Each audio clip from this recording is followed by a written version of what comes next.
Bonsoir Nathalie Loiseau, on est ravi de vous avoir comme invité dans notre émission, l'invité de Christian Mallard. Alors, vous êtes eurodéputé du groupe Horizon et ancienne ministre des Affaires européennes d'Emmanuel Macron. Vous vous êtes rendu plusieurs fois en Ukraine et plusieurs fois en Syrie, où le nouveau président, Ahmed al-Shara, vient de célébrer le premier anniversaire de la chute de Bachar el-Assad. Estimez-vous que l'étiquette de Daesh lui colle toujours à la peau et l'empêchera de devenir un président démocrate au sens occidental du terme? Les Occidentaux qui lui ont déroulé le tapis rouge comme Donald Trump et Emmanuel Macron ne sont-ils pas les victimes d'une grande duperie? Bonsoir Christian Mallard, c'est un plaisir d'être avec vous. Alors, il est évident qu'un président démocrate en Syrie, c'est pas demain la veille. D'abord, ça n'a pas été le cas pendant 40 ans, on a le droit de s'en souvenir. Les Syriens célèbrent la fin d'un enfer. Parce que les années depuis 2011, 1,5 million de morts. Tous les Syriens que j'ai rencontrés, et je n'ai pas rencontré que des officiels, j'ai circulé à travers la Syrie, tous disent « ça ne peut pas être pire que ce qu'on a vécu ». Tous disent ça. Et ça, il faut l'entendre. Ensuite, nous avons tous intérêt à une stabilisation de la Syrie. Quand je dis nous, c'est nous en Europe, parce que nous avons accueilli beaucoup de réfugiés syriens. C'est toute la région, et c'est notamment Israël, qui est voisin de la Syrie, et personne n'est à l'aise de se dire que celui qui dirige la Syrie aujourd'hui est un ancien djihadiste. Personne n'est à l'aise. Donc pas de chèque en blanc à Ahmed al-Shara. Des vrais points d'attention, des vrais points de vigilance, notamment sur la situation des minorités, quelles qu'elles soient. Il n'y a pas de raison que hier ce soit la minorité alaouite et qu'aujourd'hui ce soit la minorité qui vient d'Idlib, en quelque sorte, qui dirige. Mais Daesh est après le régime actuel. Daesh est contre le régime actuel parce que Ahmed al-Shara a tourné le dos à son passé.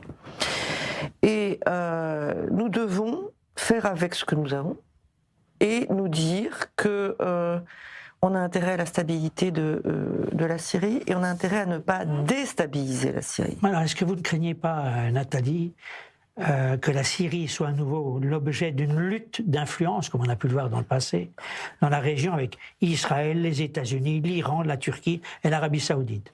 Alors, jusqu'à l'année dernière, c'était le terrain de toutes les luttes d'influence. Et aujourd'hui, l'Iran n'est plus en Syrie. C'est une bonne nouvelle pour Israël. Est-ce qu'ils vont pas y revenir? Écoutez, je peux vous dire une chose, c'est que ce ne sont les amis de personne aujourd'hui en Syrie, les Iraniens. Ils ne sont plus là, c'est une bonne nouvelle. Les Russes sont moins là, même s'ils ont encore leur base. De base, mais enfin ils n'en sortent pas.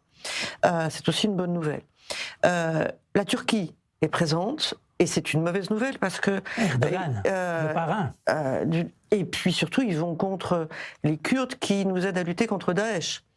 Et à chaque fois qu'ils affaiblissent les Kurdes, ils affaiblissent la lutte contre Daesh. Et il faut les empêcher d'aller dans ce sens-là. Mais quand Israël est présent, comme il l'est aujourd'hui dans la région druze, je ne pense pas que ça améliore les choses.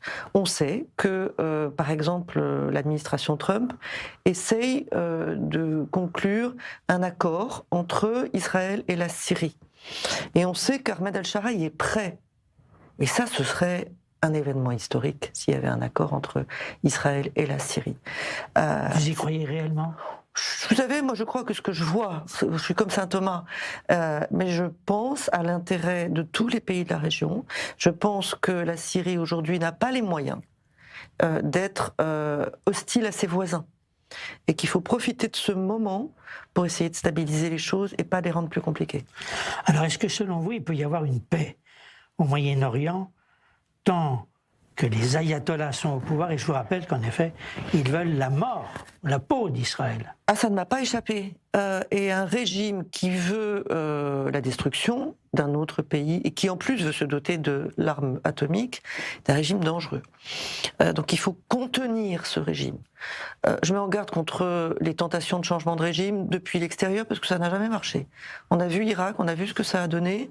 Les Américains ont renversé Saddam Hussein et ils ont fait tomber l'Irak dans l'escarcelle des pro-iraniens. Donc vous ne voyez, pas l'idée du siècle. Vous ne voyez aucune chance pour Reza Pahlavi qui apparaît le plus démocrate des Écoutez, opposants. j'ai beaucoup de sympathie pour Reza Pahlavi, je l'ai rencontré à plusieurs reprises, mais c'est aux Iraniens de le décider, c'est pas à nous.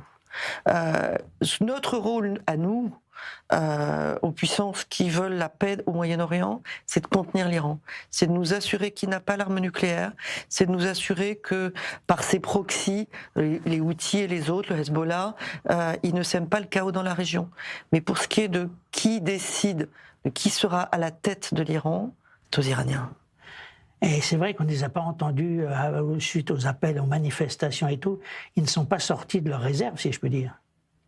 Qui ça? Le peuple iranien. Le peuple iranien, il vit une répression qui est quand même très dure. On a vu le mouvement Femmes, Vie, Liberté, pour qui j'ai beaucoup d'estime, ce mouvement-là, mais on a vu ce que c'est aussi. C'est pas à nous de dire aux Iraniens, vous devriez faire ci, vous devriez faire ça. C'est à eux de le décider. Regardez, on vient de parler de la Syrie. C'est pas nous qui avons fait tomber Bachar el-Assad. C'est les Syriens. Ça incite à l'humilité. Mais il n'y en a pas assez de 46 ans d'ayatollarchie. Je connais suffisamment d'Iraniens qui vivent en Iran ou qui se sont exilés pour vous dire que bien sûr qu'ils n'en peuvent plus. Et que le plus grave, c'est qu'aujourd'hui, les profiteurs des sanctions, ce sont les gardiens de la révolution. Ils ont installé leur prospérité sur le contournement des sanctions. Notre travail collectif, c'est d'aller contre tous les effets de nuisance de l'Iran dans la région. Il faut être très déterminé pour ça. Alors, on va changer de cap, on va changer de région. Croyez-vous à un accord de paix entre la Russie et l'Ukraine? Le président américain Donald Trump n'est-il pas en train de lâcher l'Europe au profit de Vladimir Poutine? Il a poussé l'Ukraine sous le bus et il lâche l'Europe. Donald Trump, il n'y a qu'à lire ce tract politique MAGA qui est censé être la stratégie nationale de sécurité américaine, qui ressemble à un tract. Et oui, vous avez raison. Aujourd'hui, les États-Unis achètent, contents, la propagande russe. Et moi, j'aimerais... C'est pas que je crois à un accord russo-ukrainien, c'est que je le souhaite, cet accord. Mais est-ce que la Russie donne le sentiment de vouloir la paix? La Russie bombarde tous les jours l'Ukraine, tous les jours. La propagande russe n'a pas bougé d'un millimètre sur les ukro-nazis, sur le fait qu'il n'y a pas d'identité nationale ukrainienne. Donc ce que je souhaite, c'est que la Russie soit contrainte à aller à la table des négociations. Mais aujourd'hui, ça ne sont pas les États-Unis qui vont la contraindre. Le président ukrainien Volodymyr Zelensky n'est-il pas, à sa façon, un empêcheur de tourner en rond? On a le sentiment que la situation actuelle de ni guerre ouverte, ni paix, le satisfait totalement. Ah pardon, ni guerre ouverte, on est dans une guerre ouverte. Enfin, ouverte, quand je m'entends, ça peut être pire. Ah écoutez, allez-y. Je vous emmène la prochaine fois.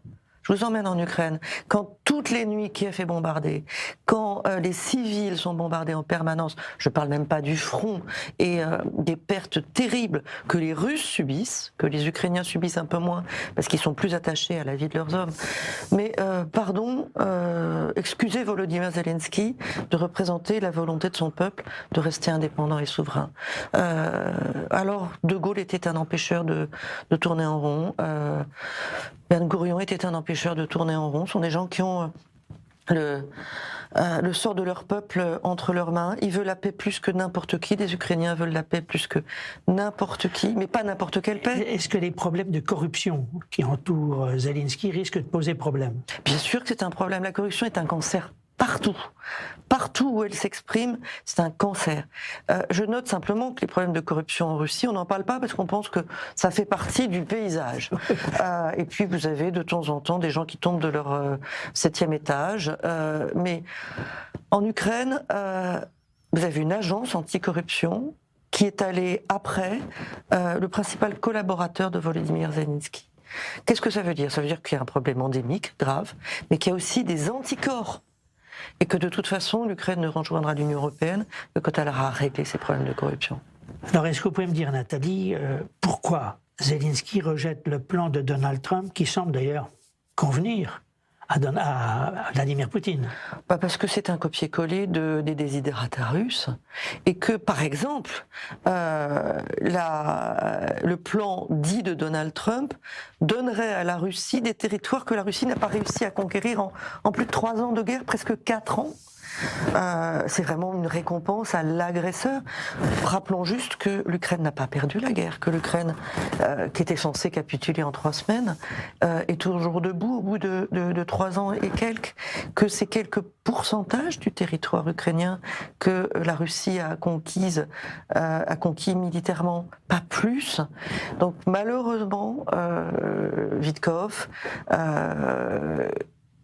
est d'accord avec la Russie, et malheureusement, Donald Trump achète ça. Nous, Européens, pourquoi on ne doit pas l'acheter?